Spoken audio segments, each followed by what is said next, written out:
இன்றைக்கு இந்த மண்ணிலே மொழி வழி கொள்கைகள் என்பதை குறித்து பேச வேண்டிய மிக கட்டாயமான ஒரு சூழலிலே நாம் இருக்கிறோம். ஏனென்றால் இன்றைக்கு தேசிய கல்விக் கொள்கை என்கிற பெயரிலே ஒன்றிய அரசு மீண்டும் தனது மிக அழகான கவிதையை வழங்கிய ஐயா முருகானந்தம் ஐயா, அவங்களுக்கும் கைத்தட்டலாம் வாழ்த்துக்கள். ரொம்ப அழகான ஒரு கவிதை. அந்த கவிதையை நம்ம கேட்டோம். ரொம்ப அழகான கவிதை. இன்றைக்கு தேசிய கல்விக் கொள்கை என்கிற பெயரிலே மீண்டும் இந்தியை தூக்கி கொண்டு இந்த மண்ணுக்கு வருகிற இந்த சூழலில் இப்படிப்பட்ட தலைப்புகளை நாம் நினைவுபடுத்திக் கொள்வது என்பதும் அடுத்த தலைமுறைக்கு இந்த வரலாற்றை எடுத்துச் செல்வது என்பதும் மிக முகாமையான ஒரு கடமையாக இருக்கிறது. எனது உரையில் நான் பெரும்பாலும் வரலாறு குறித்த செய்திகள் இந்த மண்ணிலே இருக்கிறவர்களுக்கு தெரியும் என்கிற காரணத்தினால் அதை குறித்த செய்திகளை ஓரளவுக்கும், ஏன் தேவை இருக்கிறது, இந்த தமிழ் சமூகம் காலம் காலமாக இந்த மொழி திணிப்பை எவ்வாறு எதிர்கொண்டிருக்கிறது என்பதை குறித்தும், உலக அளவில் தாய்மொழியின் மீது திணிப்பு நடக்கிற இடங்களிலெல்லாம் தாய்மொழியை கொண்டவர்கள் தங்களது தாய்மொழிக்காக எப்படி போராடி இருக்கிறார்கள் என்கிற செய்திகளை குறித்தும் உங்கள் சிந்தனைக்கு கொண்டு வந்து சேர்க்க முடியும் என்ற நம்பிக்கையோடு நிற்கிறேன். தமிழினுடைய முதல் இலக்கியமாக இருக்கிற தொல்காப்பியமே இந்தி எதிர்ப்பை நடத்தி இருக்கிறது என்பதை நாம் தெரிந்து கொள்ள வேண்டும். தொல்காப்பியர் எழுதுகிறார், ஐயாவுக்கு தெரியும், வடசொற் கிளவி வடவெழுத்து ஒரியி எழுத்தொடு புணர்ந்த சொல்லாகுமே என்பது இலக்கிய வரலாற்றில் நமக்கு கிடைக்கிற முதல் இந்தி எதிர்ப்பு குரலாகும், அல்லது வடமொழி எதிர்ப்பு குரலாகும். வடமொழியின் திரிபாகத்தான் பின்னாடி நாம் இந்தியை பேசி கொண்டிருக்கிறோம். அப்போ வடமொழியை நீங்கள் இந்த மண்ணுக்கு எடுத்து வந்து விட முடியுமா என்று நினைத்த போது தொல்காப்பிய பெருந்தகை சொன்னார், வடசொற் கிளவி வடவெழுத்து ஒரியி என்று சொன்னார். ஒரியி என்றால் நீக்கு என்று பொருள். வடசொற் கிளவி வடவெழுத்து ஒரியி எழுத்தொடு புணர்ந்த சொல்லாகுமே என்று தொல்காப்பியர் எழுதினார். பின்னால் அதற்கு வந்த உரையாசிரியர்கள் தற்சமம் தற்பமும் என்ற எடுத்துக்காட்டுகளை வைத்து எழுதினார்கள். நமக்கு முன்பே தமிழிலே சொற்கள் இருக்கின்றன, ஆனால் இந்தியிலே இருக்கிற அல்லது வடமொழியிலே இருக்கிற ஒரு சொல் இருக்கிறது, அதற்கு நிகரான எழுத்துக்கள் தமிழிலேயும் இருக்கின்றன என்றால் அவற்றை அப்படியே எழுதலாம், அதை தற்சமம் என்றும், வேறுபடுத்தி எழுத வேண்டியவற்றை தற்பவம் என்றும் சொன்னார்கள். கமல் என்கிற ஒரு சொல் இருக்கிறது, கமலம் என்று தமிழில் எழுத முடியும். தமிழிலே தூய தமிழ் சொற்கள் இருக்கின்றன, அவற்றை மீட்டெடுக்கிற பணியை பிற்காலத்திலே தமிழ் வரலாறும் செய்திகளும் செய்தன. அவ்வாறு அல்லாமல் நஷ்டம் என்கிற இழப்பு என்பதை சொல்லுகிற வடமொழி சொல்லை எங்கேனும் பயன்படுத்த நேர்ந்தால் அதை நட்டம் என்று எழுத வேண்டும் என்று தொல்காப்பியரே முதல் கலக குரலை தருகிறார். இங்கே தமிழ் செய்திகளின் அடிப்படையில் நாம் பார்க்கிற போது இப்படியான மொழி எதிர்ப்பு சிந்தனைகள் தமிழ் மண்ணிலே இருந்து கொண்டே வந்திருக்கின்றன. ஏன் ஒரு மொழியை எதிர்க்க வேண்டும் என்று சொன்னால், என் தாய்மொழி அழிந்து விடுகிறது என்பதால் மட்டுமல்ல, எனது பண்பாட்டின் மீது அது கை வைக்க துணிகிறது என்பதாலும் என்பதை தெரிந்து கொள்ள வேண்டும். திருக்குறளை தொல்காப்பியத்திற்கு பிறகு சங்கம் மருவிய காலத்தில் களப்பிரர் காலத்தில் வருகிற 14 கீழ்கணக்கு நூலில் வரிசைப்படுத்தப்பட்டிருக்கிற, ஆனால் காலத்தால் முந்தைய நூல்.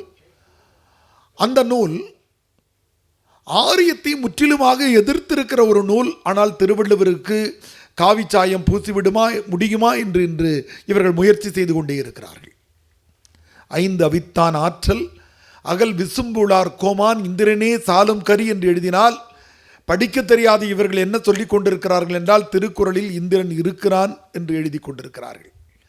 ஆனால் இந்திரனை திருவள்ளுவர் காரி உமிழ்ந்திருக்கிறார் என்பதை நாம் தெரிந்து கொள்ள வேண்டும். புலனடக்கத்தோடு இல்லாத மனிதனுக்கு இந்த உலகத்தில் யார் சாட்சி என்று கேட்டால், இந்திரன் தாண்டா கரி என்று சொன்னால் இலக்கியங்களிலே சாட்சி என்று பொருள்.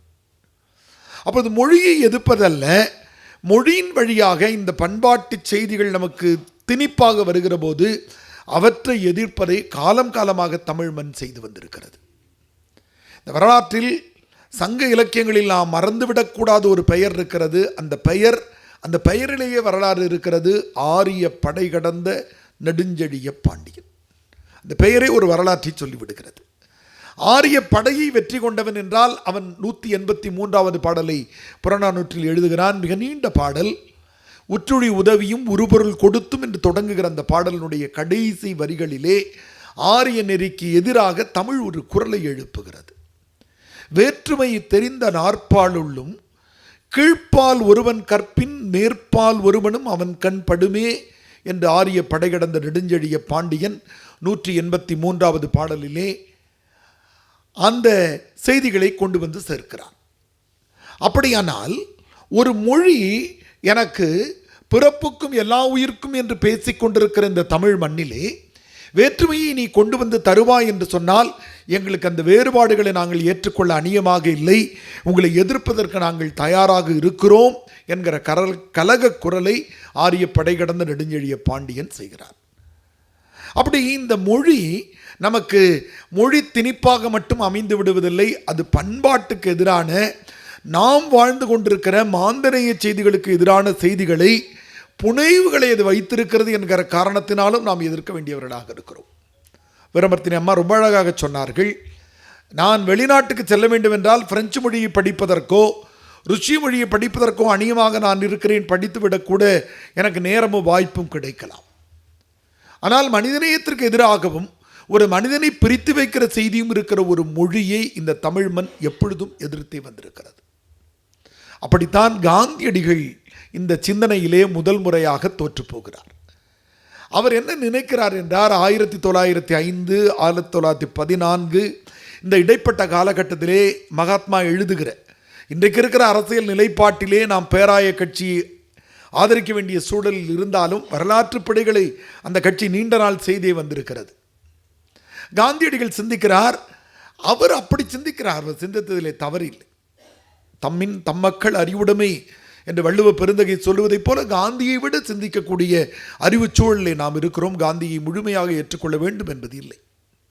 அவர் சிந்திக்கிறார், இந்திய கிழக்கிந்திய கம்பெனியும் ஐரோப்பியர்களையும் இங்கிருந்து விரட்டி விட வேண்டும் என்று சொன்னால் இந்தியாவிலே பல்வேறு மொழிகள் பேசப்பட்டு கொண்டிருக்கின்றன, நாம் எல்லோரும் இந்துஸ்தானி என்கிற மொழியை, அப்போது இந்தின்னு சொல்லலை இந்துஸ்தானி என்று சொல்லுகிறார்கள், அந்த மொழியை நாம் எல்லோரும் பேச தொடங்கிவிட்டால் ஒரு 15 ஆண்டுகளுக்குள் இந்தியாவில் இருக்கிற எல்லோரும் இந்துஸ்தானி மொழியை பேசுகிறவர்களாக மாறிவிட்டால் நாம் ஒருமித்த குரல் எழுப்புகிற போது வெள்ளைக்காரர்கள் ஓடிவிடுவார்கள் என்று விடுதலைக்கான குறுக்கு வழியாக அவர் அப்படி ஒரு சிந்தனையை வைக்கிறார். எல்லா சிந்தனைகளும் இந்த மண்ணிலே ஏற்றுக்கொள்ளப்பட்டதில்லை. அது சாக்ரட்டிஸாக இருந்தாலும், பிளாட்டோவாக இருந்தாலும், அரிஸ்டாட்டிலாக இருந்தாலும், கன்ஃபியூஷியஸாக இருந்தாலும், டயோஜினிஸாக இருந்தாலும் எல்லா சிந்தனைகளின் மீதும் கேள்விகள் வைக்கப்பட்டு இருக்கின்றன.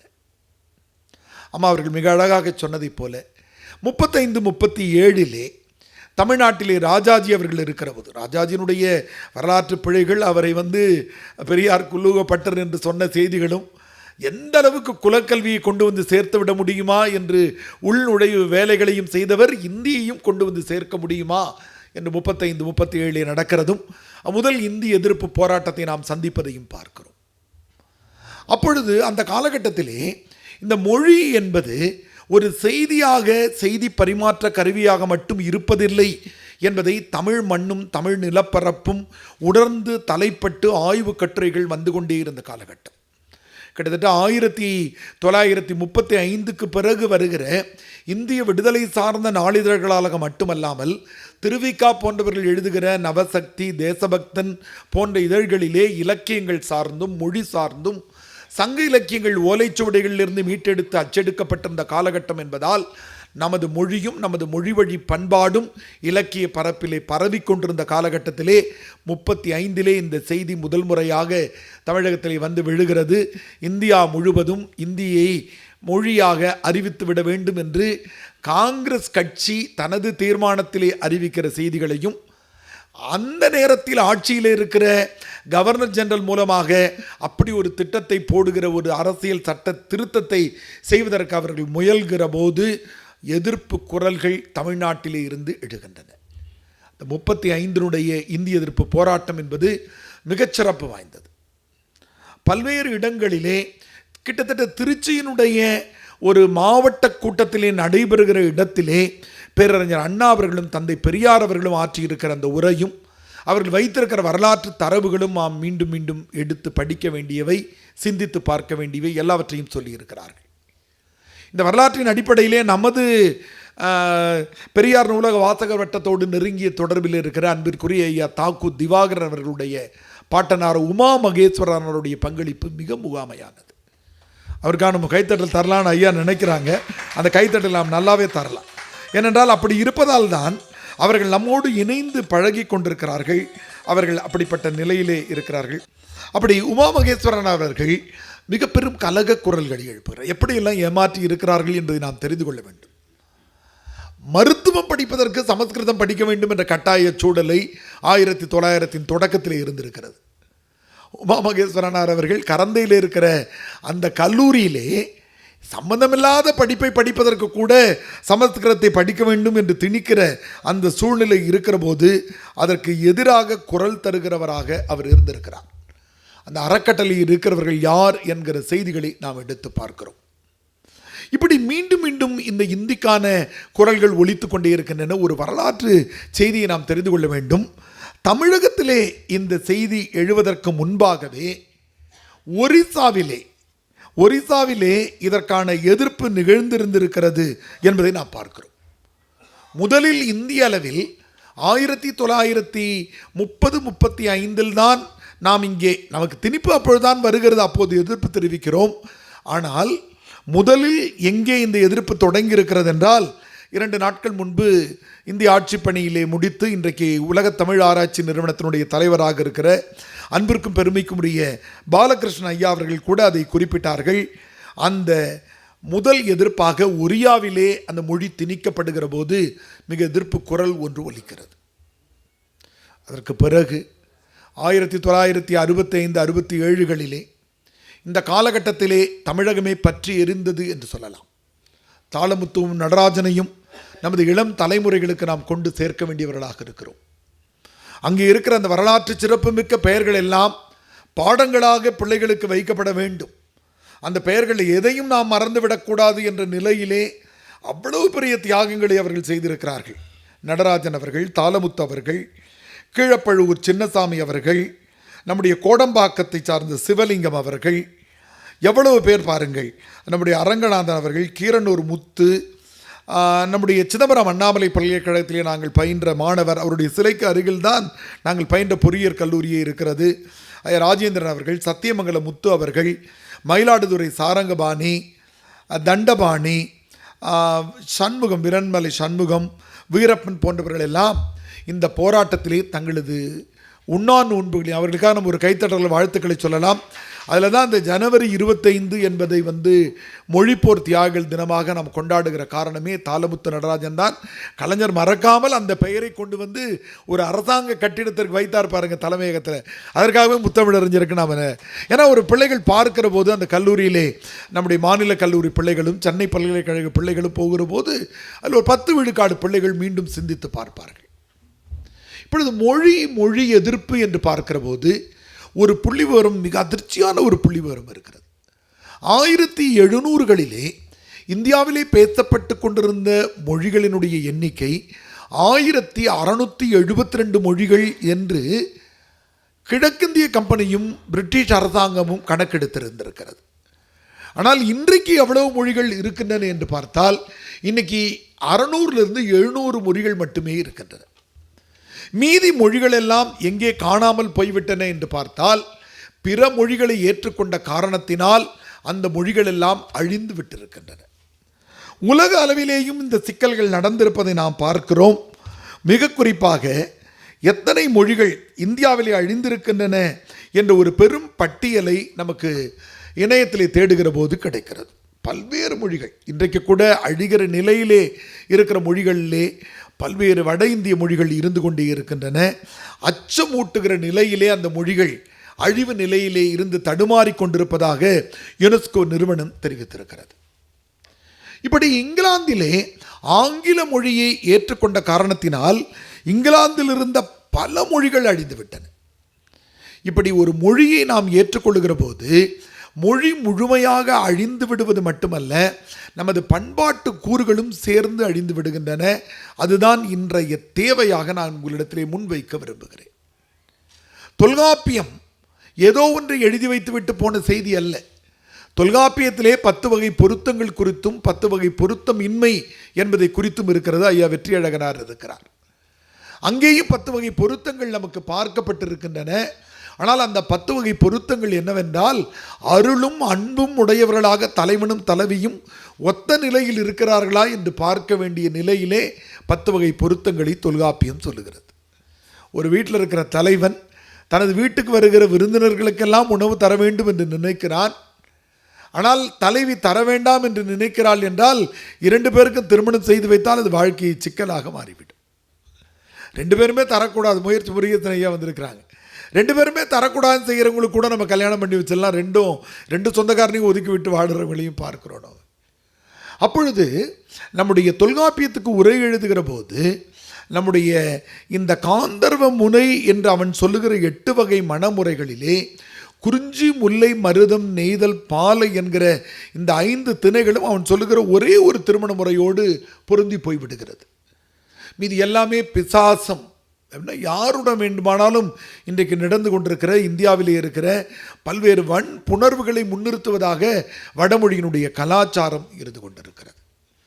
மொழியின் வழியாக ஒருவர் மீதான பண்பாட்டு திணிப்பை எந்த அளவுக்கு செய்துவிட முடியும் என்பதற்கான முயற்சியைத்தான் இந்தியனுடைய செய்திகளின் வழியாக நாம் எதிர்க்க வேண்டியவர்களாக இருக்கிறோம். அதைத்தான் பல்வேறு திருமணங்களிலே பல்வேறு செய்திகளிலே நமக்கு சொல்லி இருந்திருக்கிறார்கள். அவற்றினுடைய தொகுப்புகளை உங்களுக்கு நான் சொல்லுகிறேன். முதலாம் இந்திய எதிர்ப்பு போராட்டம் காங்கிரஸ் 1937 வெற்றி அடைகிற போது ஜூலை 14ஆம் தேதி, கிட்டத்தட்ட என்னுடைய பிறந்த நாள் அதுதான், 1937 ராஜாஜி முதல்வராக இருக்கிற போது அறிவிக்கிறார். ராமகிருஷ்ண மடத்திலே நடைபெறுகிற அந்த பொதுக்கூட்டத்திலே அவர் அறிவிக்கிறார், அன்றைக்கு மதராஸ் மாநிலமாக இருக்கிறது, எல்லா உயர்நிலை பள்ளிகளிலேயும் இந்தியை எடுத்து வர வேண்டும் என்று சொல்லி 125 பள்ளிகள் என்று இந்த 4 மாநிலங்களையும் தேர்ந்தெடுக்கிறார். அதில் எவ்வளோ பாருங்கள், அதில் ஒரு சூழ்ச்சி. அந்த 125ல் 65 பள்ளிகள் தமிழ்நாட்டில் இருக்கின்றன. கர்நாடகா, கேரளாவெல்லாம் ஒரு 10 பள்ளி 20 பள்ளி என்று அறிவிக்கிற நிலைக்கு அவர் வந்து சேர்கிறார். அப்பொழுதுதான் நான் முன்பு சொன்னதைப் போல 1937 ஆகஸ்ட் 27 தஞ்சையில் கரந்தை தமிழ்ச்சங்கத்தில் வேங்கடாஜலம் என்ற தமிழ் அறிஞருடைய தலைமையில் தான் இந்தி திணிப்பு எதிர்ப்புக்கான முதல் பொதுக்கூட்டம் நடக்கிறது. அந்த முதல் ஊர்வலம் அம்மா சொன்னாங்க பாருங்க, ஆகஸ்ட் 26 திருவையாற்றில் இருக்கிற செந்தமிழ் சங்கத்தில் இருக்கிறவங்க எடுத்து செய்கிறார்கள். இப்படி ஆங்காங்கே மொழியியல் அறிஞர்கள் செய்கிற செய்திகளை 1937 ஆகஸ்ட் 27 திருச்சியில் துறையூரில் நடைபெறுகிற தன்மான இயக்க மாநாட்டில் தமிழ் மொழியை காக்க வேண்டிய கடமைகளை விளக்கி பேரறிஞர் அண்ணா அவர்கள் தான் ஒரு மாவட்ட மாநாட்டில் முதல்ல பேசி எதிர்ப்பு தீர்மானமாக நிறைவேற்றிருக்கிறார். ஐயா அவர்களுக்காக நம்ம ஒரு கைத்தட்டல்களை தரலாம். பேரறிஞர் அண்ணா தான், அவரை தான் நா. காமராசன் எழுதுவார், சந்தித்திடல்களில் திருவிட மக்களை எல்லாம் சந்தித்து விட்டு வந்தவர்னு நா. காமராசன் எழுதுவார்.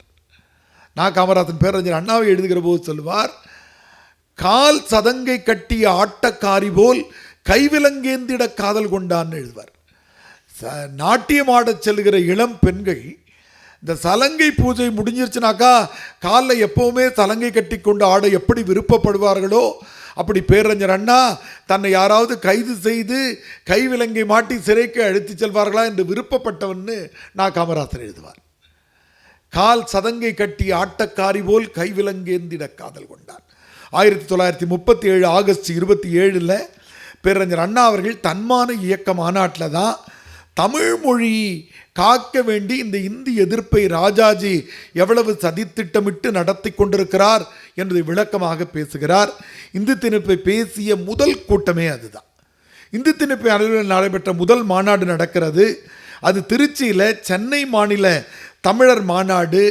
அங்கே வந்து நாவலர் சோமசுந்தர பாரதியார், தந்தை பெரியார் அதில் மிக சிறப்புரையே அவர் தான். அவருடைய அந்த துண்டறிக்கையில் அந்த வரலாற்று செய்தியில் நாம் எடுத்து பார்த்தோம்னா தந்தை பெரியார் தான். இன்றைக்கு இருக்கிற நம்முடைய இளைஞர்களை குழப்புகிறவர்கள் இருக்கிறார்கள். மொழியின் பெயர்களால் மனிதர்களை இணைப்பது என்பது வேறு, அந்த மொழியை சொல்லி மனிதர்களை பிரிப்பது என்பது வேறு. நான் மிக அண்மையில் தொடர்ந்து நூல்கள் எழுதி கொண்டே இருக்கிறேன். ஒவ்வொரு 27ஆம் நாளன்றும் நான் எனது நூல்களை நான் முறைப்படுத்தி எழுதி கொண்டிருக்கிறேன். அந்த நூலிலே தந்தை பெரியாரை குறித்து நான் எழுதியிருக்கிற ஒரு கவிதையை நான் இந்த செய்தியின் போது உங்களுக்கு கொண்டு வந்து சேர்க்க விரும்புகிறேன். ஏனென்றால் மொழி உணர்வில் மட்டுமல்ல, நமக்கு திருக்குறள் மாநாடுகளை நடத்திய பெருமைக்குரிய அவர் மீதுதான் இன்றைக்கு அபாண்டமான பழிகளை இவர்கள் வைத்துக் கொண்டிருக்கிறார்கள். தந்தை பெரியார், கடவுளை வென்ற பெருங்கடவுள் நீ, கடவுளை வென்ற பெருங்கடவுள் நீ, நீ சிக்கல் எடுக்காது இருந்திருந்தால் இன்னும் அங்கேதான் சிக்கி கிடந்திருப்போம். நீ தெய்வங்களை கொல்லாது இருந்திருந்தால் அசுரர் வதைப்படலத்தோடு முடிந்திருக்கலாம் எங்களின் பலர் வாழ்க்கை. உன்னால்தான் இன்று நீட்சியடைந்து முதல்வராகவும் அமைச்சராகவும் அதிகாரிகளாகவும் அசுர புராணம் எழுதி கொண்டிருக்கிறோம். எழுப்பினாய் வினா, மாடுகளை தொடுபவன் மனிதர்களை ஏன் தொட மறுக்கிறான்? மழுப்பினார் விடையை, தடை உடைத்து பகிர்ந்தாய், மடத்தனம் மனுவிலும் கீதையிலும் மலிந்து கிடக்கிறது என்று. உன் உரை கேட்டு தெளிந்தோம், போராட்ட குணத்தை சிதைக்கும் வேள்வி சதி நெருப்புகள் விதி கோட்பாடும் மறுபிறவி சிந்தனையும் என. பேராய கட்சி உன்னால் தூர்வாரப்பட்டிருக்கலாம். சேரன் மாதேவி குருகுலத்தில் சமத்துவம் சரி செய்யப்பட்டிருந்தால். வைக்கம் வரலாறே, இன்றைய சமூக நீதி நிகழ்வுகளுக்கெல்லாம் வித்து நீயே என்று வைக்கும் வரலாறே, நீ தந்த கருப்பு சட்டையை அணிந்துதான் இன்றும் பதிலளித்து கொண்டிருக்கிறோம் படுபாவிகளுக்கும் கொடுங்காவிகளுக்கும். உனது பாடமே தலைமை பாடமாயிருக்கும் உலக சமத்துவ வரலாறு எழுதப்படும் அந்த உன்னத நாளில். தந்தை பெரியார் கூறிய செய்திகளை திரித்து இந்த மண்ணிலே இளைஞர்களிடத்திலே கொண்டு சேர்க்கிற சிலர் வந்திருக்கிற சூழ்நிலையிலே, இந்திய எதிர்ப்பு மாநாட்டினுடைய முதல் மாநாட்டில் சிறப்புரையாற்றிய பெருமைக்குரியவர் தந்தை பெரியார் என்கிற வரலாற்று செய்தியை நாம் பிள்ளைகளிடத்திலே கொண்டு சேர்க்க வேண்டும். இதற்கு பிறகு 1938 பிப்ரவரி 27 அன்று காஞ்சிபுரத்திலே பேரறிஞர் அண்ணா தலைமையிலே இந்திய எதிர்ப்பு மாநாடு நடக்கிறது. இப்போதான் ராஜாஜி மீண்டும் இந்த எதிர்ப்பு, இதுதான் பார்ப்பன ஆரியர்களுடைய சூழ்ச்சி. என்னன்னா, ஒரு எதிர்ப்பு நிகழ்கிற போது சத்தம் காட்டாமல் சில வேலைகளை செய்வார்கள். இன்றைக்கி தேசிய கல்விக் கொள்கையை நிறைவாக நான் குறிப்பிடுவேன். தமிழக முதல்வர் எந்த தேதியில் அறிவித்தார் நம்முடைய அரசனுடைய, மாநில அரசனுடைய கல்விக் கொள்கை. இந்த எதிர்ப்புகள்லாம் நிகழ்ந்து கொண்டிருக்கிற போது ராஜாஜி அறிவிக்கிறார், ஒரு அரசாணையை வெளியிடுகிறார். சென்னை மாநில பள்ளிகளில் இந்திய கட்டாய பாடமாக்கி ஆணையிடுகிறார். வெள்ளைக்காரன் அமைதியாக இருக்கிறார். வெள்ளைக்காரனிடத்திலே சென்று பேசிக் கொண்டிருக்கிறார்கள். அவர் அறிவதற்கு முன்னால் ஒருங்கிணைந்த மதராஸ் மாநிலமாக இருக்கிற இடத்திலே 1938 ஏப்ரல் 21 ராஜாஜி கட்டாய பாடம் என்று அறிவிக்கிறார். 1938 திருச்சியிலே இந்தி எதிர்ப்பு தலைமை வாரியம் என்று ஒன்று உருவாக்கப்படுகிறது. அந்த பேருக்காக நம்ம ஒரு கைத்தட்டல் கொடுக்கலாம். நம்முடைய முன்னோர்கள் இப்படி சிந்திச்சிருக்கிறாங்க பாரு. இதுதான் குழு, அது இதெல்லாம் சொல்ல. இந்தி எதிர்ப்பு தலைமை வாரியம்னு உருவாக்கப்பட்டு நாவலர் சோமசுந்தர பாரதியார் அதனுடைய தலைவராக இருக்கிறார். இன்னொரு பெயரை உங்கள் செவிகளுக்கு நான் கொண்டு வந்து பெருமையோடு சேர்க்க விரும்புகிறேன். வரலாறு அப்படியெல்லாம் நினைவுபடுத்துகிறது. 1938 மே 1 இந்தி திணிப்பை எதிர்த்து முதல் உண்ணாவிரதம் நடக்கிறது. அந்த பெயர் உங்களுக்கு குறைந்தவர்களுக்கு தெரிந்திருக்கலாம். அந்த பெயரில் ஒரு வரலாற்று உண்மை இருக்கிறது. அந்த முதல் இந்தி எதிர்ப்பை உண்ணாவிரத்தை செய்தவருடைய பெயர் ஸ்டாலின் என்பதாகும். ஸ்டாலின் ஜெகதீசன் என்பவர்தான் முதல்ல இந்திய எதிர்ப்பை இருந்து உண்ணாவிரதம் செய்திருக்கிறார் அப்படின்ற வரலாற்று குறிப்பு கிடைக்கிறது. நமது முதல்வரோடு பொருத்தி பார்க்கிற போது நமக்கு இன்னும் பெருமிதம் பிறக்கிறது. ஐயா பதவி ஏற்கிற போது முத்துவேல் கருணாநிதி ஸ்டாலின்னு சொன்னபோது அவங்க துணைவியார் மட்டுமல்ல, நாமெல்லாம் பெருமை அடைந்தோம். ஏன்னா கட்டங்கள்லாம் பார்த்துட்டு சொல்லிக்கிட்டு இருந்தாங்க, இத்தனாவது கட்டத்தில் இவருக்கு இடமே இல்லை, முதல்வர் ஆகிறதுக்கு வாய்ப்பில்லை. அதனால் அந்த முக்கியமான பெயர் 1938 மே 1 இந்தி எதிர்ப்பை எதிர்த்து உண்ணாவிரத போராட்டம் நடத்தியவர் என்ற பெயரில் ஸ்டாலின் பெயர் இருக்கிறது. அவருடைய முழுமையான பெயர் ஸ்டாலின் ஜெகதீசன் என்பதாகும். 1938 ஜூனில் நம்முடைய முதலாவது கைது பல்லடம் பொன்னுச்சாமி என்பவர் அப்போது ராஜாஜினுடைய வீட்டின் முன்னால் வந்து ஒற்றையாளாக நின்று கொண்டு 4-5 பேர் சேர்ந்து வரலாம் தான் நினைக்கிறாங்க. வழக்கம் போல் எல்லோரும் கழட்டிக்கொள்வதால் 2-3 பேர் வருகிறார்கள். அவர் தான் ராஜாஜினுடைய வீட்டுக்கு முன்னாடி நின்று ஒரு தனி நபர் போராட்டமாக நடத்துகிறார். அந்த பெயரையும் நான் நினைவில் வைத்துக் கொள்ள வேண்டும். உங்களுக்கு தெரிந்திருக்கலாம், அவருடைய பெயர் பல்லடம் பொன்னுச்சாமி என்பதாகும். பல்லடம் பொன்னுச்சாமி தான் ராஜாஜினுடைய வீட்டுக்கு முன்னாடி தனிநபர் போராட்டம் செய்து அவர் கைது செய்யப்படுகிறார். அதற்கு பிறகு போராட்ட வீரர்கள் ஊர்வலமாக வருகிறது. அம்மா அழகாக சொன்னாங்க பாருங்கள். 1938 ஆகஸ்ட் 1 உறையூரில் கிளம்பி 1938 செப்டம்பர் 11 42 நாட்கள். அம்மா மிகச்சரியாக வீரமர்த்தினி அம்மா நான் படிக்கிறதுக்கு முன்னாடி அழகாக தயாரிச்சுருந்தாங்க. அவங்களுக்காக நம்ம ஒரு கைத்தடல வாழ்த்துக்களை சொல்லுவோம். என்னென்னா தலைமை உரையில் அவர்கள் ஒரு செய்தியை சொல்லுவார்கள், நாம் அதுக்கு விளக்கம் சொல்ல வேண்டும். ஆனால் மிகச்சரியாக 42 நாட்கள் எத்தனை இடங்கள் அதெல்லாம், அதுவும் நம்முடைய பெருமைக்குரிய இந்த ஆளுமைகள் அவங்கெல்லாம் ஞாபகம் வச்சுருக்கணும். நாம் தெரிந்த பெயர்கள் தான், அவர்கள் இதோடு தொடர்புபடுத்தி ஞாபகம் வச்சுக்கணும். பட்டுக்கோட்டை அழகிரி அவர்களும் மூவலூர் ராமாமிர்தம் அம்மா அவர்களும் இந்த ஊர்வலத்தில் தொடர்ச்சியாக பல்வேறு கூட்டங்களிலே திராவிட இயக்கத்தின் பெருமைக்குரிய அடையாளமாக இருக்கிற அவங்க எல்லா இடங்கள்லையும் பொதுமக்கள்கிட்ட விளக்கமாக பேச வேண்டி. கொஞ்சம் யோசிச்சு பார்க்கணும். இந்திய விடுதலையின் போது இந்தியாவினுடைய கல்வி விழுக்காடு என்பதே 15லேருந்து 18 விழுக்காடு தான் இருந்தது, எழுத படிக்க தெரிந்தவர்கள். இன்றைக்கி நம்ம தமிழகம், கேரளா, மேற்கு வங்காளம் போன்ற மாநிலங்கள்லாம் கிட்டத்தட்ட 100 விழுக்காடு கிட்ட வந்துட்டோம். 1935 பொதுமக்கள் மத்தியில் போயிட்டு ஒரு மொழி இன்னொரு மொழியின் மீது திணிக்கப்படுகிற போது ஏற்படுகிற மாற்றங்களை அன்றைக்கு கல்வி அறிவிலே குறைவான விழுக்காட்டில் இருந்தவர்களை கொண்டு போய் சேர்க்க வேண்டும் என்றால் எந்த அளவுக்கு நாவன்மையும் தரவுகளும் செய்திகளும் ஊக்கங்களும் இருந்திருக்கணும்னு பார்த்தா தான் நாம் அவங்களுக்கான நம்முடைய பட்டுக்கோட்டை அழகிரி மூவலூர் 1938 நவம்பர் 14 சவுகார்பேட்டையில் தர்மாம்பாள், ராமாமிர்தம் அம்மா, பட்டம்மாள் இவங்க 3 பேர் பெண்களாக இருக்கிறவர்கள் எப்பொழுதுமே திராவிட இயக்கங்களிலே தலைமையிலேயும் மிக முகாமையான இடத்தில் இருந்திருக்கிறார். பெண்களுக்கு இன்றைக்கு உலக அளவில் பாலின சமத்துவத்தை பல்வேறு இடங்களில் பேச தொடங்குவதற்கு முன்பே பாலின சமத்துவத்திலே தமிழ்நாடு முழுமையடைந்திருந்தது என்றால் தந்தை பெரியார் தனது மேடைகளிலே பெண்களுக்கு சமமான இடம் கொடுத்திருந்தார். அப்படி இந்திய எதிர்ப்பிலே 1938 சவுகார்பேட்டையில் தருமாம்பாள், ராமாமிர்தம், பட்டம்மாள் கைது செய்யப்படுகிறார்கள். நண்பர்களே, இந்த ஆரிய பார்ப்பனியத்திற்கு எப்பொழுதும் மாந்தநேயம் என்பது இருக்கவே இருக்காது. மனிதநேயம் என்பதோ இவர்கள் யார், கண்ணகி கூட நெருப்பு வைக்கும்போது இளங்கோடிகள் எழுதுவார், நான் யாரெல்லாம் விட்டுன்னு சொல்லும்போது பார்ப்பார் அறவோர் பசு பத்தினி பெண்டீர் மூத்தோர் குழவி. பார்ப்பார்னா நீங்கள் நினைக்கிற பார்ப்பனர்கள் கிடையாது, நாள்கோள் பார்ப்பவர்களாக இருந்த தமிழர்கள். அவங்கெல்லாம் விட்டுணும், மூத்தோர் குழவி இவங்கெல்லாம் விட்டுணும்னு கண்ணகி எழுதுவாங்க. நம்முடைய போர் அரங்களே அப்படித்தான் இருந்தன. அடையாளங்களோடு போரிட்டார்கள். மறைந்து நின்று தாக்குகிற போர் முறை அல்ல. நமது பிள்ளைகள்கிட்ட கொண்டு போய் சேர்க்கணும்.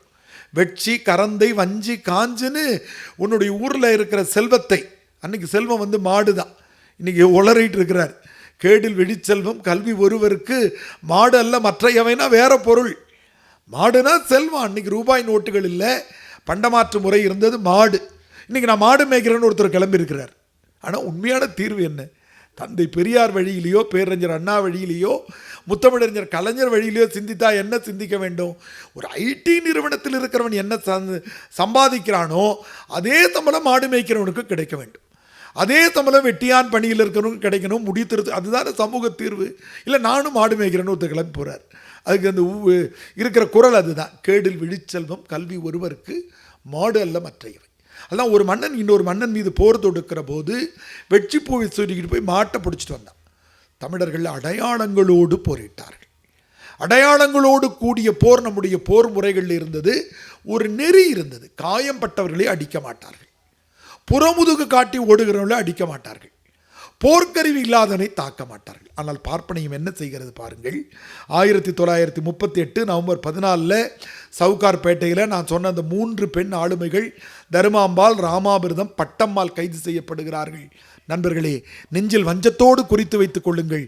அவர்களோடு போராட்டத்திற்கு வந்த 3 வயது குழந்தையாக இருக்கிற மங்கையர்க்கரசி என்ற குழந்தையும் 1 வயது குழந்தையாக இருக்கிற நச்சினார்க்கினியன் என்ற குழந்தையும் கூட அன்றைக்கு காவல்துறையால் கைது செய்யப்பட்டிருக்கிறார்கள் என்ற செய்தியை இளைய தலைமுறைக்கு கொண்டு சேர்க்க வேண்டும். எவ்வளவு வஞ்சினம் பாருங்கள். இன்னும் புள்ளிவிவரத்தை நீட்டி சொல்கிறது அந்த செய்தி. நவம்பரில் 38 உண்ணாமுலை அம்மாள், இந்த 6 பெண்கள் கைது செய்யப்பட்டவர்களுடைய பட்டியலை ஒன்று தருகிற போது பிரின்ஸ் NRS பெரியார் அவர்கள் தம்பி வந்திருக்காங்க, அவருக்கு வாழ்த்துக்கள். வயது அடிப்படையில் தம்பின்றமா, தகுதி அடிப்படையில் நீங்கள் உயர்ந்தவர். நீங்கள் 2 நாள் முன்னாடி கூட நம்முடைய நூல் வெளியீட்டு விழாவுக்கு தண்டிக்கப்படுகிறதா தமிழகம்னு எங்களோடு சேர்ந்திருக்கிற ஒரு பொறியாளர் மிக அழகான தரவுகளோடு எழுதியிருக்கிறார். எப்படியெல்லாம் வாசல் எழிலன் ஐயா வந்திருந்தாங்க, தங்கதுரை நண்பர்கள்லாம் வந்திருந்தாங்க. இன்றைக்கு பொறியாளர்கள்லாம் எல்லோரும் சிந்திக்கிறார்கள். நாங்களும் இந்த சிந்தனை துறைக்கு வந்திருக்கிறோம். என்னுடைய பெருமைக்குரிய அடையாளம் ராமநாதன் ஐயா இன்றைக்கி நம்மக்கிட்டேருந்து எவ்வளோ ஜிஎஸ்டி வாங்குகிறாங்க, எப்படியெல்லாம் ஏமாத்துறாங்கன்னா, அதில் ரொம்ப நினைச்சாலே வருத்தப்பட வைக்கிற செய்தி என்னென்னா, இன்றைக்கி பாராளுமன்ற தொகுதிகளை மறுசீரமைப்பு என்ற பேரில் ஒன்றிய அரசு பெரிய கூத்தடிச்சிட்டு இருக்கிறான். குடும்ப கட்டுப்பாட்டு திட்டத்தை கொண்டு வந்து கொடுத்துட்டு, நாம் இருவர் நமக்கு இருவர்னோ, அப்புறம் நாம் இருவர் நமக்கு ஒருவர்னோ, அப்புறம் நாமே குழந்தை நமக்கேன்னு குழந்தைன்னா இப்படி போயிட்டுருக்கு தமிழ்நாடு. ஆனால் நமக்கு மக்கள் தொகை குறைஞ்சிக்கிட்டே இருக்குது, அவனுக்கு மக்கள் தொகை கூடிக்கிட்டே இருக்குது. இப்போ அவனுக்கு தொகுதி 82லேருந்து 110க்கு போக போகுதுன்னு சொல்கிறான். நமக்கு 40லேருந்து 27 குறைக்க போகிறேன்னு சொல்கிறான். அதில் ராமநாதன் ஒரு புள்ளிவிவரத்தை சொல்கிறாரு. நிதி ஒதுக்குறதுல என்ன பண்ணுறான், எவ்வளோ மக்கள் தொகை இருக்கிறாங்க, எவ்வளோ பேர் படிச்சிருக்காங்க, எவ்வளோ பெண்கள் இருக்காங்க, மக்கள் தொகை விழுக்காட்டை கட்டுப்படுத்தினவங்களுக்கு அதிக வரி தரணும் அந்த இடத்துல 8-15. ஆனால் அவன் என்ன பண்ணுறான், கட்டுப்பாட்டை குறைச்சவங்களுக்கு 10% மக்கள் தொகை கட்டுப்பாட்டை அதிகரிச்சிட்டவங்களுக்கு 15% தருகிற கொடுமையை செய்து கொண்டிருக்கிறார்கள்னு ரொம்ப அழகான நூல் ஒன்றை, தண்டிக்கப்படுகிறதா தமிழ்நாடு நூல் அறிமுகம் கூட நம்ம அரங்கத்தில் வைக்கலாம். மிக தகுதி வாய்ந்த நூல். அந்த நூல் வெளியீட்டு விழாவுக்கு ஐயா வந்திருந்தாங்க அக்கா சொல்கிறேன். இப்போ பாருங்கள் எந்த அளவுக்கு அந்த பார்ப்பனையும் அந்த வஞ்ச மனத்தோடு இருக்கிறது பாருங்கள். 100 பேரை கைது செய்கிறான். இந்திய எதிர்ப்பு போராட்டத்தில் புள்ளிவிவரம் தெரிவிக்கிறது 70 பேர் பெரியவர்களாம், 32 பேர் குழந்தைகளாம். குழந்தைகள் போராடி இருக்கிறார்கள், நம்ம மகிழ்ச்சி அடைகிறதில்ல. குழந்தைகளை விட்டுட்டு போக முடியாமல் அழைச்சிட்டு போயிருக்கிறாங்க. அவர்களையும் சேர்த்து கைது செய்பவர்களாக, மாந்தநேயத்திற்கு முற்றுமே எதிரானவர்களாக இந்த பார்ப்பன ஆரியர்கள் எப்போதும் இருந்திருக்கிறார்கள். அதுதான் 1938 நவம்பர் 21 உண்ணாமுலை அம்மாள் அவங்க கைது செய்யப்படுகிற போது பெண்கள் 73 பேர் கைது செய்யப்படுகிறாங்க, குழந்தைகள் 32 பேர் கைது செய்யப்பட்டிருக்கிறார்கள். 1939 ஏன்னா கடலூரை நான் சேர்ந்தவன், ஐயா அம்மா பெருமையாக கடலூர் அப்படின்னு சொல்லிட்டு அறிமுகப்படுத்தினாங்க. நான் முதுகலை இந்திக்கு சமமாக படித்திருக்கிறேன். நான் ஏன் இந்தி படித்தேன்னா, இந்தியை பாராட்டுவதற்காக படிக்கவில்லை. நான் தொடர்ச்சியாக எழுதி கொண்டிருக்கிற நூல்களிலே என்னுடைய ஆய்வு முடிவு என்ற செய்தி என்னவென்றால், நம்முடைய தமிழினுடைய அறிவு பரப்பை பார்த்துத்தான் வட இந்தியாவின் அனைத்து இலக்கியங்களும் எழுதப்பட்டன என்பதை மெய்ப்பதற்காக ஒரு பெரிய ஆய்வினை எழுதி கொண்டிருக்கிறேன். மிக அண்மையில் கூட 50 ஆற்றல்கள் முன்னுரைத்த முதல் மொழின்னு நான் ஒரு நூல் சென்ற மாதம் நான் வெளியிட்ட நூலாக தான். நிலம், நீர், தீ, வழி, விசும்பு எல்லாத்தையும் சொன்னான். ஒருத்தர் என்ன கேள்வி கேட்டார், எல்லா ஆங்கிலேயன் பின்னாடி சொல்லியிருக்கான், பிரெஞ்சு மொழி பின்னாடி சொல்லியிருக்கிறது, சமஸ்கிருதம் முன்னாடி சொல்லியிருக்குதான்னு பார்த்தீங்களான்னு ஒரு கேள்வி கேட்டார். நம்ம நண்பர் தான். அது வீழ்த்துவதற்கான வினா அல்ல, விளக்கம் பெறுவதற்கான வினா தான். ஆனால் உண்மை என்னன்னா, நமக்கு பின்னாடி தான் அவன் எழுதியிருக்கான் 50 ஆற்றல்களை பற்றி. ஏன்னா நம்ம தொல்காப்பிய பாட்டன் என்ன சொல்கிறான், 250க்கும் மேற்பட்ட இடங்களில் என்மனார் மொழிமனார் என்ப மொழிவனா தொல்காப்பியருக்கு முன்னாடி சில 10 இலக்கண நூல்களும் பல நூற்றுக்கணக்கான இலக்கிய நூல்களும் இருந்திருக்கின்றன. அவற்றை ஆய்வு செய்வதற்காக தான் நான் இந்தி படித்திருக்கிறேன். இங்கே பாருங்கள், கடலூர் திராவிட இயக்கத்தோடு மிக நெருங்கிய தொடர்புடையதுன்னு உங்களுக்கு தெரியும். ஞானியார் அடிகள் வரலாறு உங்களுக்கு தெரியும். ஐயா பெரியார் இதழ் வெளியிடுகிற போது ஞானியார் அடிகள் தான் அந்த தெருவுக்கு பக்கத்து தெருவில் தான் நாங்கள் இருக்கிறோம். என்ன பாருங்கள், இது நம்ம தெரிந்து கொள்ள வேண்டிய செய்தி. 1939 ஜனவரி 4 ஒரு செய்தி வெளியிடப்படுகிறது. விடுதலை, குடியரசில், பகுத்தறிவு போன்ற இதழ்களில் இந்திக்கு எதிரான கட்டுரைகள் எழுதப்பட்டால் அந்த இதழ்களுக்கு அபராதம் விதிக்கப்படும்னு ராஜாஜி சட்டம் இயற்ற அளவுக்கு எந்த அளவுக்கு அவருடைய வஞ்சகம் இருந்திருக்கிறது பாருங்கள். 1938 ஜூன் 10 சென்னையில் அண்ணா அவர்கள் இந்த இந்திய எதிர்ப்பு போராட்டத்தில் கைது செய்யப்பட்டு 4 மாதம் சிறையில் இருக்கிறாங்க. கிட்டத்தட்ட அண்ணாவினுடைய முதல் சிறை வாழ்வே அதுதான் என்று வரலாறு சொல்கிறது. இந்திக்காக எதிர்த்து தான் பேரறிஞர் அண்ணா அவர்கள் முதல்ல சிறைக்கு போயிருக்கிறார். 1938 டிசம்பர் 5 தந்தை பெரியார் அவருடைய தலைமையில் போராட்டம் நடக்கிறது. டிசம்பர் 6 அவர் கைது செய்யப்படுகிறார். முதல்ல தந்தை பெரியார் மதராஸ் சிறையிலையும் பின்னாடி பெல்லாரி சிறையிலையும் வைக்கப்பட்டிருக்கிறார். இதை நம்ம தொடர்ந்து சொல்லணும். ஏன்னா தந்தை பெரியாருடைய முகம் என்பதை இன்றைக்கு இருக்கிற இளைஞர்களிடத்திலேயும் ஊடகத்திலேயும் ஏதோ கடவுள் மறுப்பாளர் என்ற நிலையோடு நிறுத்தி கொண்டு விடுகிறவர்களாக தவறான பரப்புரையை செய்துக்கிட்டே இருக்கிறாங்க. அவரை மாதிரி பாலின சமத்துவத்தை பேசியவரோ, அவரை போல மாந்தநேயத்தை பேசியவரோ, அவரை போல தமிழ் மொழியின் பாதுகாப்புக்கான செய்திகளை முன்வைத்தவரோ இல்லை. பக்தி இலக்கியத்திலேயும் இடைக்கால இலக்கியத்திலேயும் இருக்கிற அறிவுக்கு எதிரான செய்திகள் ரொம்ப கூர்மையாக. ஏன் நம்ம இந்தியை எதிர்க்கிறோன்னா, ஹிந்தி வந்துடுறது வடமொழி கிடையாது, அது விதி கோட்பாட்டை நம்மக்கிட்ட கொண்டு வந்து சேர்த்துரும். இப்போ ஒன்றுமே இல்லை, நான் மாற்றுத்திறனாளி என்பதை பெருமைக்குரிய அடையாளம்னு சொல்கிறேன். அண்ணாமலை பல்கலைக்கழகத்தில் 1982-86 படித்த முதல் மாற்றுத்திறனாளி பொறியாளர் நான் பெருமையோடு சொல்லி உங்களுடைய கைத்தட்டில் அடிக்கடி வாங்கிக்கிறேன். எனக்கு பெருமைக்குரிய அடையாளத்தை தந்தை பெரியார் தந்தார், பேரறிஞர் அண்ணா தந்தார், முத்தமிழறிஞர் கலைஞர் தந்தார்.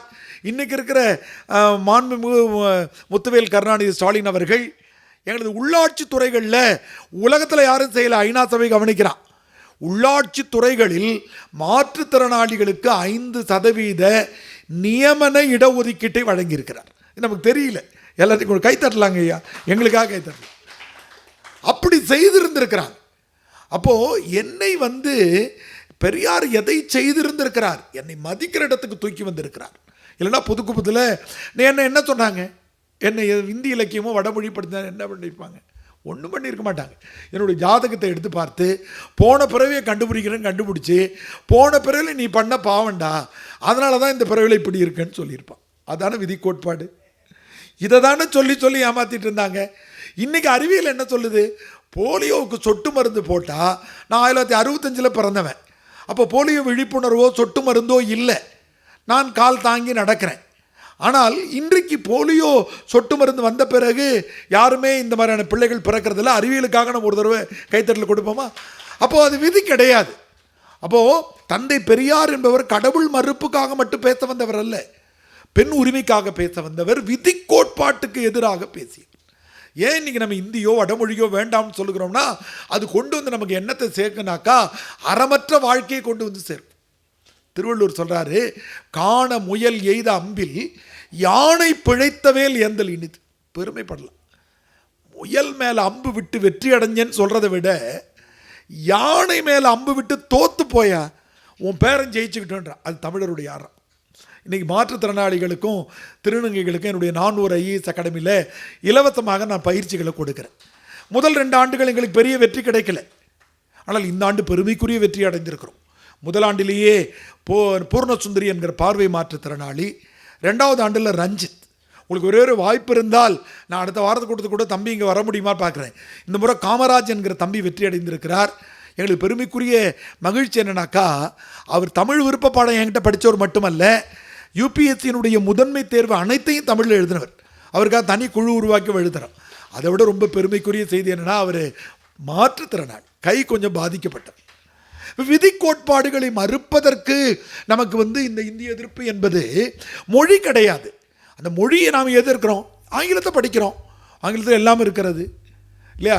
பகத்சிங் அவர்கள் விரும்பி படித்த நூல்கள் இருக்கிறது, ஹோயாமேன் ஏத்தீஸ் என்று படிக்கிற நூல் இருக்கிறது, எல்லாம் இருக்கிறது.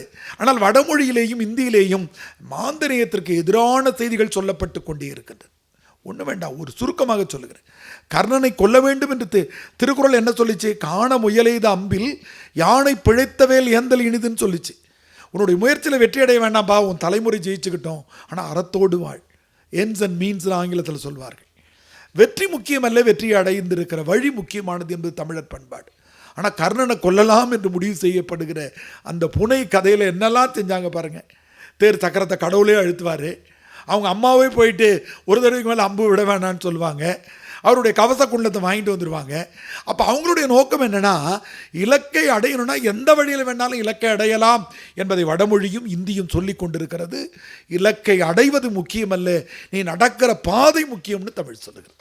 நம்ம இந்தியை எதிர்க்கலை, எனக்கு ஹிந்தி தேவைன்னா படிக்கிறேன், ரஷ்யா தேவைன்னா படிக்கிறேன், அதில் இருக்கிற நல்ல செய்திகளை படிக்கிறேன். என்னால் மக்சிம் கார்கினுடைய தாயை படித்து விருப்பத்தோடு படித்து முடிக்க முடிகிறது. 7 தலைமுறைகள்னு நம்முடைய அலெக்ஸ் ஹேலி எழுதின 7 தலைமுறைகளுக்கு முன்னால் அடிமைப்படுத்தி தூக்கி செல்லப்பட்ட அந்த புதிய புதினத்தை படிக்கிற போது நம்ம இன்றைக்கி வியப்படைகிறோம்.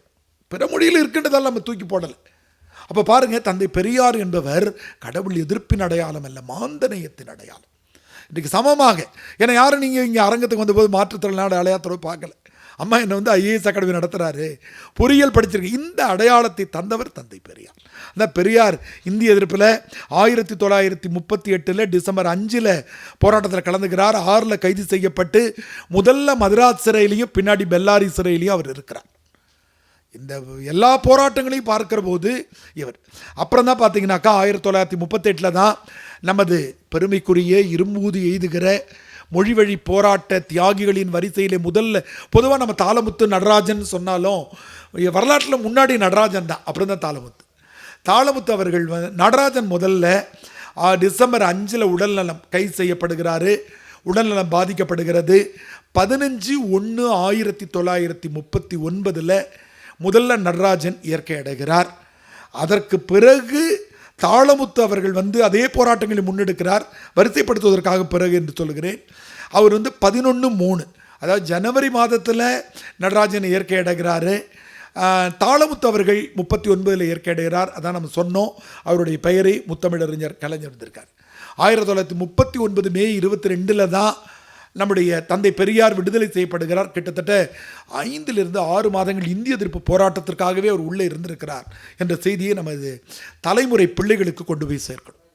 1940 பிப்ரவரி 19 மீண்டும் தந்தை பெரியார் அவர்கள் இந்திய எதிர்ப்பை விளக்க கோரி பெரிய போராட்டங்களை நடத்துகிறாங்க. இப்போது அரசு ஆணை 1940 பிப்ரவரி 21 ஒரு வெற்றி கிடைக்கிறது. இந்த பிப்ரவரி 21 ஒரு செய்தி இருக்கிறது, நான் நடுவில் அதை உங்களுக்கு சொல்லுகிறேன். அதான் உலக தாய்மொழி நாளாக கொண்டாடப்படுகிறது. ஆனால் இந்த வரலாற்றில் பல்வேறு பிழைகள் தொடர்ந்து நடந்தே வந்து கொண்டு இருக்கின்றன. என்னுடைய பயிற்சி மையத்தில் கூட இந்த முறை நான் திட்டமிட்டிருக்கிறேன். செப்டம்பர் 5 என்பது ஆசிரியர் தினம் கிடையாது. தன்னுடைய மாணவர் படிக்க வந்தவருடைய ஆய்வை திருடி எடுத்துக்கொண்டு வந்த அவருடைய பேரில், ராதாகிருஷ்ணன் பேரில் ஆசிரியர் தினத்தை கொண்டாடிட்டு இருக்கிறோம். ஆனால் ஜனவரி 5 சாவித்திரிபாய் இருக்கிறாங்க பாருங்கள், அவங்களுடைய நாளைத்தான் ஆசிரியர் தினமாக கொண்டாடணும். அதனால் என்னுடைய பயிற்சி மையத்திலிருந்து ஆசிரியர்கள்லாம் விண்ணப்பிங்க, ஒரு 5-10 ஆசிரியர்களுக்கு விருது தர, இப்படி கழக குரலை நம்ம தந்துக்கிட்டே இருக்கணும்.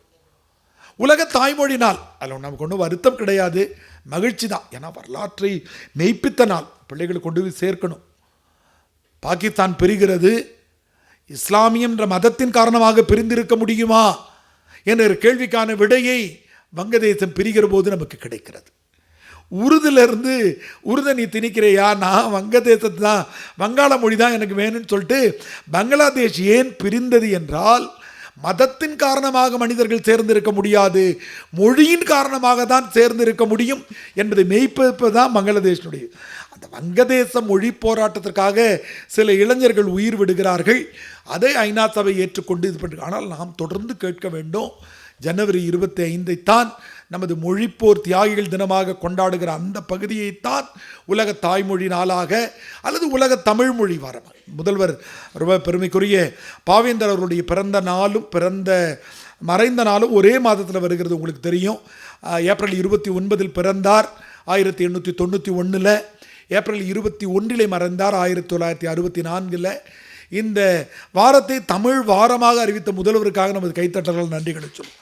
ஏன்னா அந்த மொழியும் மொழி உணர்வையும் மீண்டும் மீண்டும் நம்ம பேசிக்கிட்டே இருக்கணும்.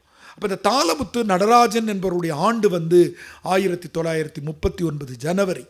தாளமுத்து நடராஜன் அவர்களும் 39 மார்ச்சில் நடராஜனும் இயற்கை அடைகிறார்கள்.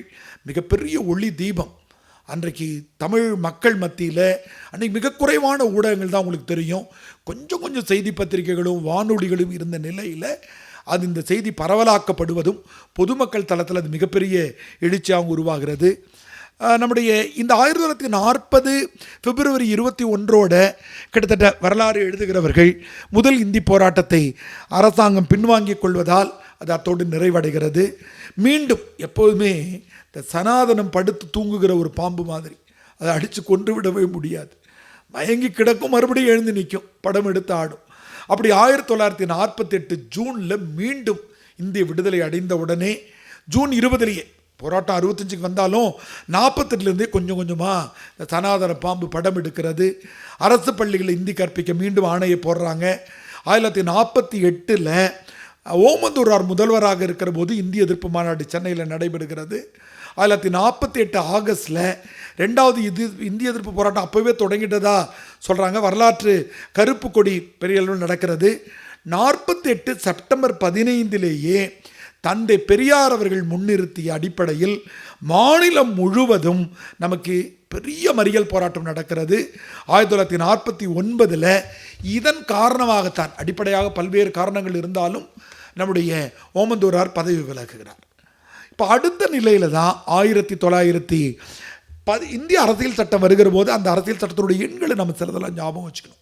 நம்ம அடிப்படையாக இருந்தால் கூட சில செய்திகளை ஞாபகம் வச்சுக்கணும். இந்த 42வது அரசியல் சட்ட சீர்திருத்தம் தான் நமக்கு இன்றைக்கி எல்லா போராட்டத்துக்கும் காரணம். நீட்டுக்கு எதிராக இந்த அரசியல் சட்டங்களில் அம்பேத்கர் வகுத்துட்டு போன பிறகு அதில் ஒன்று அமெண்ட்மெண்ட் திருத்தங்களை பாராளுமன்றம் செய்கிறது. அப்படி 42வது அரசியல் சட்ட சீர்திருத்தத்தில் தான் கல்வி என்பதை மாநில பட்டியலிருந்து பொது பட்டியலுக்கு தூக்கிட்டு போயிட்டாங்க இந்திரா காந்தி அம்மா. அதனால தான் இப்போ நம்ம வரைக்கும் போராடிக்கிட்டு இருக்கிற சூழ்நிலை. அதுமாதிரி அரசியல் சட்டத்தில் ரொம்ப முக்கியமானது இந்த பிரிவு 17ல் என்ன எழுதினானுங்கன்னா, ஹிந்தி இந்தியாவினுடைய இணைப்பு மொழியாக இருக்கும் அப்படின்ற செய்தி வந்த உடனே இதுக்கான முன் வரைவுகள்லாம் நடக்கிறது உங்களுக்கு தெரியும். அப்போ உடனடியாக விழிப்புணர்வு அடைந்து அந்த அரசியல் சட்டத்தை எரிக்கிற போராட்டத்தை தந்தை பெரியார் 1950 ஜனவரி 10 தொடங்கினார். அந்த கவனத்தோடு இருந்தார். சமூகத்துக்கான போராட்டத்தை மட்டும் நடத்தி இந்திய எதிர்ப்பில் பெரியார் அப்படின்னே அறிஞர்கள் உறுதியாக நூல் எழுதியிருப்பாங்க. அதில் இதெல்லாம் முக்கியமானது. அடுத்தது 1952 ஜூன்லேயும் சரி, 1952 ஜூலை திகாவினுடைய கூட்டம் 1950 ஜூனில் 52 ஜூலையில் திமுக இவங்க 2 பேருமே இந்தி எழுத்துக்கள் தமிழ்நாட்டில் எங்கே இருந்தாலும் தார் பூசி அழிப்பது என்கிற போராட்டத்தை எடுத்துகிட்டு போகிறாங்க. இல்லை ரொம்ப சுவையான ஒரு செய்தியை படித்தோம்னா, எனக்கு குறிப்பாக அதை நான் குறிக்கலை, அதை பார்க்கும்போது நம்ம தமிழ் காவலர் ஒருத்தர் எஸ்ஐயாக இருக்கிற ஒருத்தர் இந்தி எழுத்துக்களை தன்னோட துப்பாக்கி வச்சு சுட்டே இருக்கிறார். நேராக வச்சு எல்லாரும் தார்பூசியாக மனிதர்களை சுடலை, அந்த எழுத்தை அவர் சுற்றுக்கிறார் அப்படின்னு ஒரு குறிப்பு கூட இருக்கிறது. அப்படி பேர் சங்கரபாண்டியன் நினைக்கிறேன். அப்படி அதுக்கு பிறகு தான் நம்ம எல்லா மேடைகள்லையும் நாகூர் அடிஃபானுடைய குரலில் கேட்குற கள்ளக்குடி கொண்ட கருணாநிதி வாழ்கவேன்னு கேட்குறோம் இல்லையா. 1953 ஜூலை 10 இந்த கள்ளக்குடி என்பதை டால்மியாபுரம் என்று பெயர் மாற்றுகிற போராட்டத்தில் நம்முடைய முத்தமிழறிஞர் கலைஞர் அவர்கள் பங்கேற்கிறாங்க. 1955 ஜூன் 7 ஆட்சி மொழி ஆணையம் அமைக்கப்பட்டு நேரு ஆங்கிலம் இந்தி இதெல்லாம் அவங்க இந்த ஏறாற்றுகிற தொழிலாம் தொடங்குகிறது. இப்போ நம்ம நேரம் கருதி நான் நேரடியாக இன்றைக்கு இருக்கிற சூழ்நிலைக்கு என்னுடைய உரையை நிறைவு செய்து கொள்ள விரும்புகிறேன். இன்றைக்கு இந்த சனாதன பாம்பும் இந்தியும் வடமொழியும் மீண்டும் புதிய கல்விக் கொள்கை என்ற பெயரிலே நம் மீது படம் எடுத்து நம்மை கொத்துவதற்காக துடித்து கொண்டிருக்கின்றன. 3 மொழிகள் படிக்க வேண்டும், மும்மொழி கொள்கை என்று அவர்கள் சொல்லுகிற அதன் மீது இருக்கிற மிக நுட்பமான அரசியலை நாம் தெரிந்து கொள்ள வேண்டும். எனக்கு 3வது மொழி என்று அவர்கள் சொல்லுகிறார்கள். எவ்வளோ ஏமாற்று பாருங்கள். விருப்பப்படுகிற 3வது மொழியை படிக்கலான்னு சொல்லுவான். நீங்கள் உள்ளே போய் பார்த்தீங்கன்னாக்கா எல்லா பள்ளிக்கூடத்தும் இந்திய ஆசிரியர் தான் போட்டு வச்சுருப்பான். நான் போயிட்டு உருது படிக்கிறேன், பாரசீகம் படிக்கிறேன், ஜப்பான் படிக்கிறேன்னா அதுக்கு வாதியார் இல்லை பண்ணுவான். நீங்கள் 25 பிள்ளைகள் சேர்ந்து நீங்கள் ஜப்பான் படிக்கிறேன்னு எழுதி கொடுத்தீங்கன்னா அதுக்கு ஆசிரியர் கிடைக்கலப்பா, நீ இந்திய படின்னுவான். என்ன மாதிரியான ஏமாற்று வேலைகளை அவர்கள் செய்கிறாங்க அப்படிங்கிறதுல இந்த புதிய கல்விக் கொள்கையில் எதிர்த்து போராடி கொண்டிருக்கிற தமிழ்நாட்டினுடைய தலை சிறந்த அறிஞர்களில் ஒருவராக நாம் கருதுகிற எங்களது ஜவஹர் நேசன் எனது கல்லூரி தோழர் என்பதை என் மகிழ்ச்சியோடு நான் அறிவிச்சுக்கிறேன். 1982-86 நான் கடலூர்லேருந்து தொடர்வண்டியில் அங்கே போய் படித்தேன். அவர் சீர்காழிலேருந்து வந்து படித்தார். ஜவஹர் நேசன் மலேசியாவுடைய கல்வித்துறையெல்லாம் இருந்துட்டு வந்து எழுதுறது என்னுடைய கல்லூரி தோழர் தான். அப்போ இந்த புதிய கல்விக் கொள்கையில் 3வது மொழி அப்படின்னு சொல்கிற இந்த செய்திகளை வட இந்தியாவில் எவ்வளோ செயல்படுத்துவாங்க அப்படிங்கிற கேள்விகளும் அதற்கான அங்கேயும் தமிழ் சொல்லி தந்துடுவாயா அப்படின்வாங்க. நம்ம இங்கேயே தமிழ்லாம் பேர் வச்சுட்டு இருக்கிற அம்மாலாம் இருக்கிறாங்க. ஆனால் அவங்க ஏதாவது ஒரு அறிக்கைகளை ஏதாவது ஒரு பள்ளிக்கூடத்தில் தமிழ் சொல்லித்தர்ற மாதிரி ஒரு சின்ன வீடியோவை எடுத்துட்டா போதும், அதை வச்சுட்டு பண்ணுறது. அப்போது நமக்கு இதில் இந்திய ஆட்சி பணி சார்ந்து இருப்பதால் அந்த ஒரு செய்தியை நான் உங்களுக்கு ரொம்ப குறிப்பாக சொல்ல விரும்புகிறேன். ஒரு பொதுநல வழக்கு இருக்கிறது. இந்திய ஆட்சி பணி படிக்கிற மாணவர்களுக்கு 2014 பேராய கட்சி காங்கிரஸ் கட்சியினுடைய ஆட்சி முடிவடைகிற போது மொத்தமாக 1014 இருக்கைகள் 1014 ஐஏஎஸ் ஐஆர்எஸ்கள் எடுத்தாங்க. நண்பர்களே, ரொம்ப வியப்பான ஒரு செய்தி. தமிழகத்திலிருந்து 1014 பேரில் 2014 118 பேர் தேர்ச்சி அடைந்தார்கள். 118 மாணவர்களுக்காக ஒரு வாழ்த்து சொல்லுவோமா? அதில் 20 பேர் தமிழ் விருப்ப பாடத்தை எடுத்தவர்கள். இப்போ இந்த ஒன்றிய அரசு நயவஞ்சகமாக 2 செய்திகளை இந்திய ஆட்சி பணியில் செய்கிறது. 2மே நம்ம தெரிஞ்சுக்கணும். காங்கிரஸ் இருந்த வரையில் இப்போ இது உத்தரப்பிரதேசத்தில் ஒருத்தர் பதிவு பண்ணுறார். அவருக்கு 6,88,312 எண் கிடைக்குதுன்னா தமிழ்நாட்டிலேருந்து ஒரு தம்பி 10 நிமிஷம் கழித்து பதிவு பண்ணுறாருன்னா 6,80,000 அடுத்த எண் விழும், அவ்வளோதான். யாரும் எந்த மாநிலம்லாம் கண்டுபிடிக்க முடியாது, எண்கள் வரிசலாக விழுந்துக்கிட்டே இருக்கும் எந்த மாநிலமாக இருந்தாலும். இப்போ இவன் வந்த பிறகு என்ன பண்ணிட்டாங்கன்னா, தமிழ்நாட்டிலிருந்து தொடங்கினா அவங்களுடைய எண்ணெலாம் 4ல் தொடங்கும், பின்கோடு மாதிரி. ஆந்திராவிலிருந்து தொடங்க இப்போ எந்தெந்த மாநிலம்னு அடையாளப்படுத்துகிற குறுக்கு வழியை இவர்கள் செய்கிறார்கள். இந்த மொழியை குறித்து இந்திய ஆட்சி பணியிலே மாணவர்கள் எவ்வாறு வஞ்சிக்கப்படுகிறார்கள் என்பதற்கு நாம் ஏன் எதிர்க்க வேண்டும் என்பதற்கு ரொம்ப முக்கியம். இந்த இந்திய ஆட்சி பணியிலே அந்த UPSC என்கிற அந்த ஒன்றிய ஆணையம், பணியாளர் தேர்வாணையம் மிக பெரும் வஞ்சகத்தை செய்கிறது.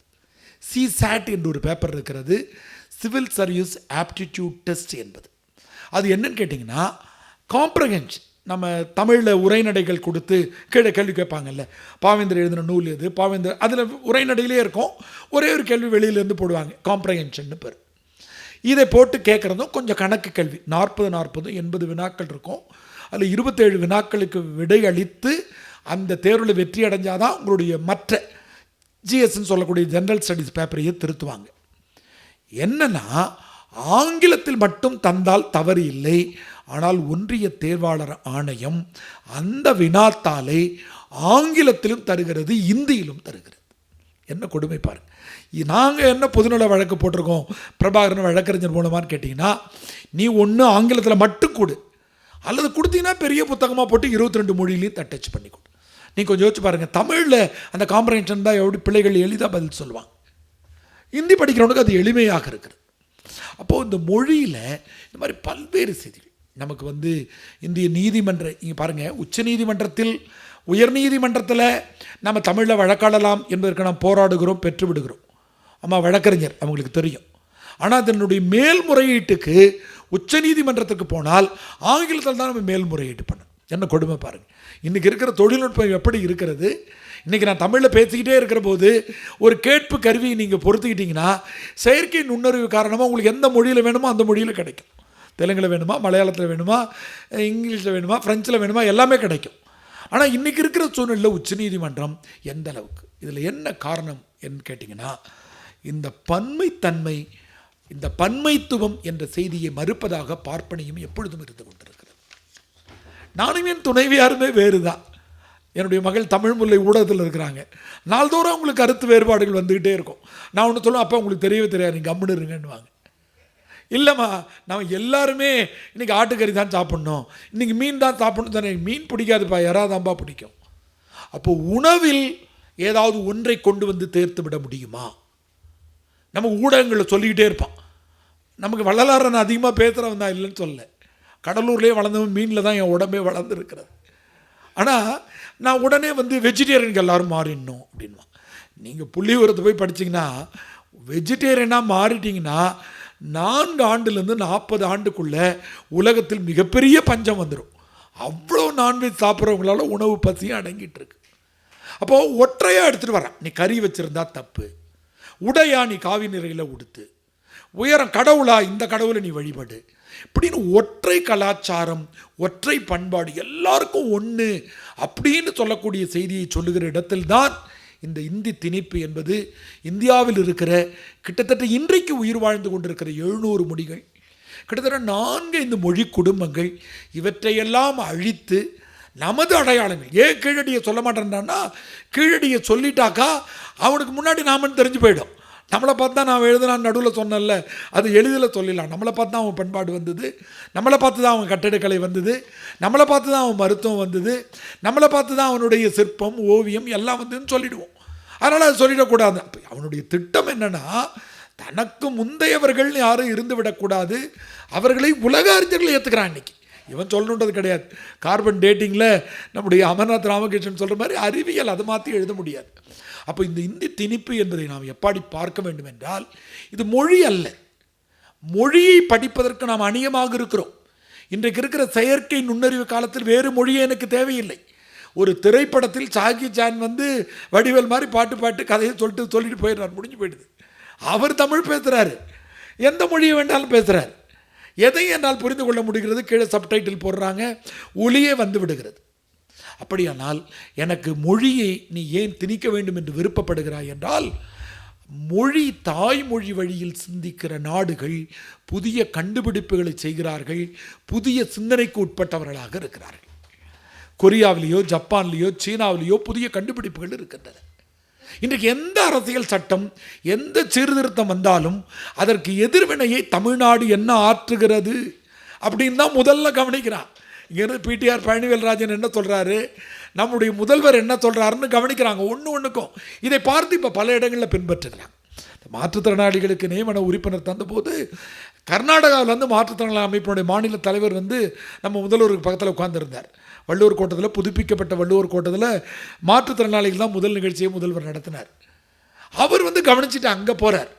அப்போது என்னுடைய மொழி என்பது தொடர்ந்து வருகிற மாந்தநேயத்தை, தொடர்ந்து வருகிற திணை வாழ்க்கையை, தொடர்ந்து வருகிற சித்த மருத்துவத்தை, தொடர்ந்து எழுந்து நிற்கிற எல்லோரும் சீன பெருஞ்சுவரையும் பிணங்களை காப்பாற்றுவதற்கு பிரமிடுகளையும் கட்டி கொண்டிருந்த போது என் பெருமைக்குரிய பாட்டன் கரிகார் பெருவளத்தான் கல்லணையை கட்டினான் என்கிற பொறியியல் அறிவை, உணவின் வழியாகவே மருத்துவத்தை கொண்டு வந்து சேர்த்து விட முடியும் என்ற எனது செய்திகளை வீழ்த்த முடியுமா என்று இந்த ஒன்றிய அரசு நினைத்து கொண்டிருக்கிறது. அதன் காரணமாக இந்தியை திணிக்க முற்படுகிறது. எனக்கு தேவை என்றால் நாமக்கல்லில் லாரி ஓட்டுநராக இருக்கிறவர் 8 மொழியை பேசுகிறார். தேவை என்றால் அவர் பேசிட்டு தான் போவார். என்னுடைய பையன் நீச்சல் பயிற்சியாளராக புவனேஸ்வரத்தில் இருக்கிறான்.